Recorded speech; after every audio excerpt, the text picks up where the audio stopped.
There's a moment, you know that moment, when you see a pedal board on stage or in a picture, and before you even wonder what that box does, you just want to touch it. That's not an accident. Hi, and welcome to this new Cornerstone video. I'm Emilio, and in this video, we are going deep on something we rarely talk about, which is color. More specifically, powder coating, and why for us, the way a pedal looks is just as intentional as the way it sounds. Because at Cornerstone, we do believe that a pedal inspires you first with your eyes, and only then with your ears. Just think about it.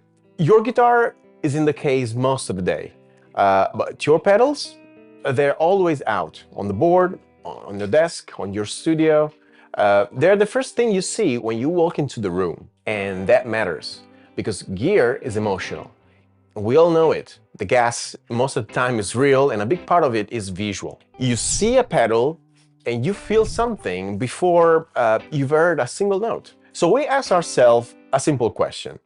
What should a Cornerstone pedal make you feel before you even press the foot switch? And the answer came from where we come from, Italy. A country that has spent centuries making objects that speak before they are used. So we built a line of pedals that draws from our own icons. For example, the warm amber of a Vespa, the weathered stone of a Colosseum, the imperial red from ancient Rome. Every finish is a piece of Italy that you can put in your pedal board. Powder coating. If you're not familiar, it's a finishing technique where pigmented powder is electrostatically applied to a metal surface and then cured under heat. It's the same process used in industrial applications in automotive or in aerospace, in architecture.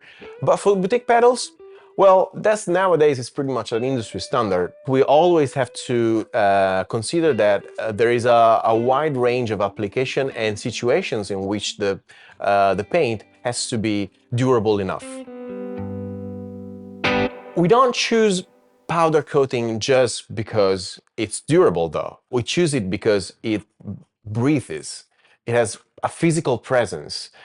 When you hold the Cornerstone pedal, for instance, the finish isn't a coating you look at, it's a surface you interact with. And what I mean by that is that there is a slight texture on most of our finishes. Not rough, but present. You can feel it under your thumb when you adjust a knob. It reminds you this is a real object built for real music that actually wants to communicate with you. Let's talk about the language of the color, because every shade we have ever put on a Cornerstone pedal tells you a story. The Antique, for example, our overdrive rooted in vintage tone, wears a color borrowed from one of Italy's most iconic vintage objects, the Vespa. That warm, slightly faded amber you've seen on 60s scooter parked in a Roman alley. It's a shade that carries memory, and it does want to communicate with you even before you switch it on. The Gladio SC, it's designed to seem more like a knife or a sword. The Gladio was a sword, actually, and the finish reflects that. The Colosseum, we made it in a marble white with a tactile stone-like effect, the kind of texture that makes you recall the ancient Roman buildings worn by 2,000 years of sun. The Imperium wears a deep hammered red, the color of Imperial Rome. The hammered finish catches light unevenly, like beaten metal in a forge. It looks forged, not manufactured. That's kind of a sort of authority in the look.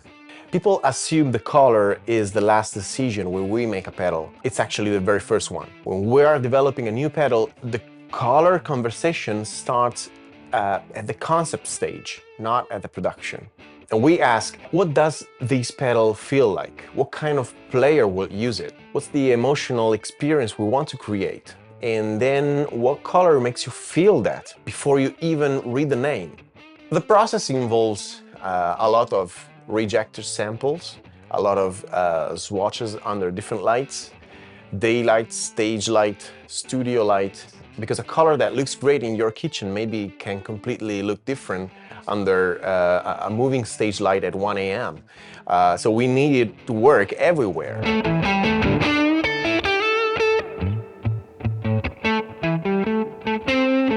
I want to be honest with you for a second. In the gear world, where we have tons of pedals, aesthetics is something treated as something shallow. It's about tone, man. It doesn't matter what it looks like. I disagree completely. The way a pedal looks affects how you play. It sets the mood of your session before you touch the string. If you put something beautiful on your board, something intentionally crafted like that, you show up differently. I think you take it more seriously. You're more present.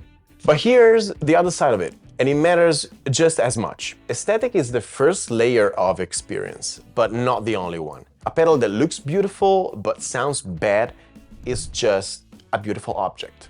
And a pedal that sounds incredible but looks like an afterthought is missing half of what it could be. Both matter, neither is enough on its own. So don't judge a pedal by how it looks.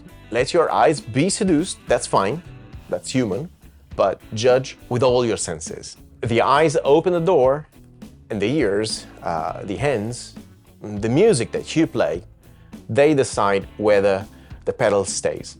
This video was inspired by issue number 8 of the Cornerstone newsletter, Inside the Color.